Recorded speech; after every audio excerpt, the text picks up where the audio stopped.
Good day everyone, my name is John X. M. Castro. Today, I'm going to report the nature of performance-based assessment, which is the focus, strength, advantages, and limitations.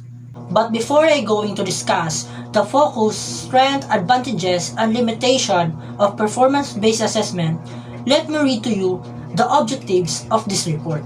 First is understand the concept of performance-based assessment and its role in evaluating practical skills and application. Number 2, determine the focus, strength, advantages, and limitations of performance-based assessment.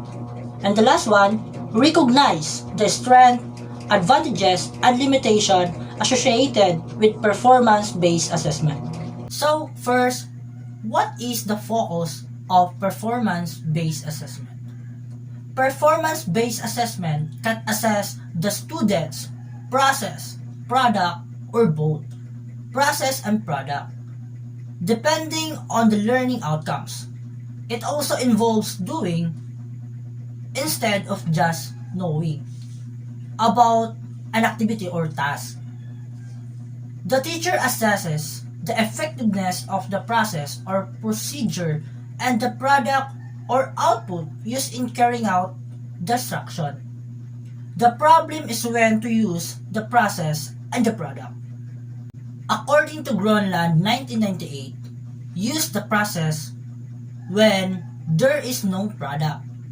The process is orderly and directly observable. Correct procedures, steps are crucial to latter success.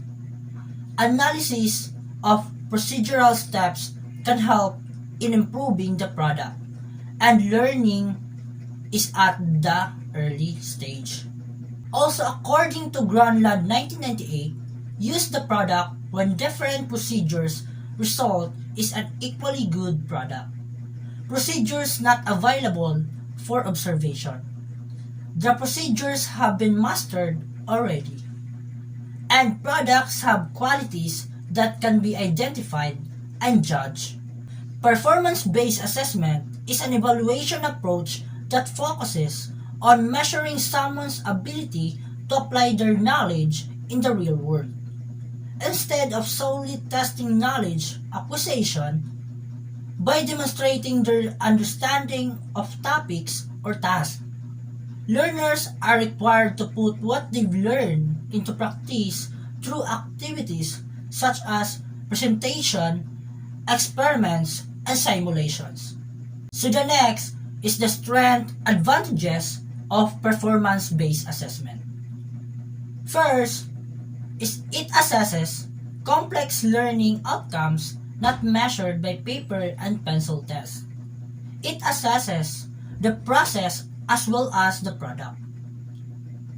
It communicates instructional goals that relate to real-world context. It assesses the progress as well as the performance.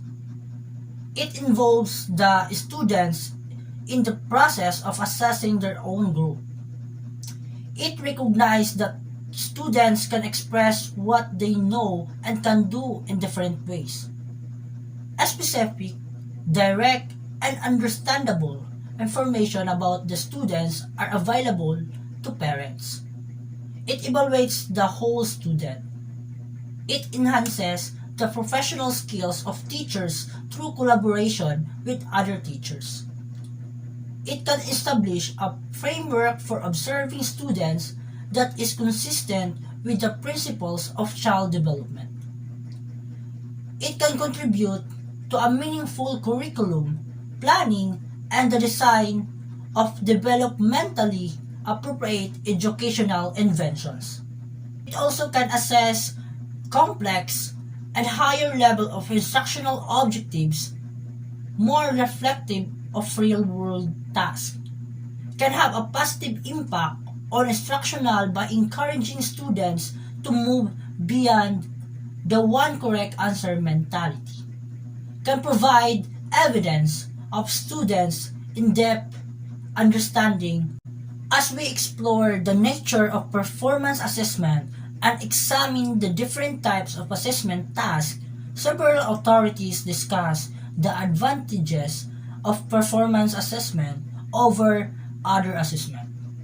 Also, the strength of performance-based assessment is it integrates assessment with instruction. Learning occurs during assessment, provides opportunities for formative assessment, tends to be more authentic than other types of assessment, more engaging active involvement of students, provides additional way for students to show what they know and can do, emphasis on reasoning skills, forces teachers to establish specific criteria to identify successful performance, encourage students self-assessment, emphasis on application of knowledge, encourages re-examination of instructional goals and the purpose of schooling. The last is the limitation of performance-based assessment. The limitation of performance-based assessment is constructing performance assessment is time-consuming. Scoring is often questionable because it is not reliable, most especially if the scoring guide or rubrics are not properly prepared. It measures only a limited scope of learning objectives. And the limitation of performance-based assessment is the scoring ratings are subjective and generally unreliable, requires great amounts of time in constructing, administering, and scoring the items. In my conclusion, performance-based assessment focuses on evaluating an individual's capability to utilize their knowledge in practical scenarios. Going beyond just testing their knowledge acquisition, its benefits encompass its practicality, critical thinking promotion, individualized learning, collaborative opportunities, and motivation enhancement. Furthermore, it effectively measures intricate learning objectives, evaluates the application of knowledge in authentic situations, assesses both the process and outcome, and aligns with contemporary learning theories. However, there are drawbacks as well. This encompasses the substantial time investment required for crafting, conducting, and grading tasks, along with the subjective and inconsistency in scoring and ratings. That's all my report, and thank you, bye, and God bless.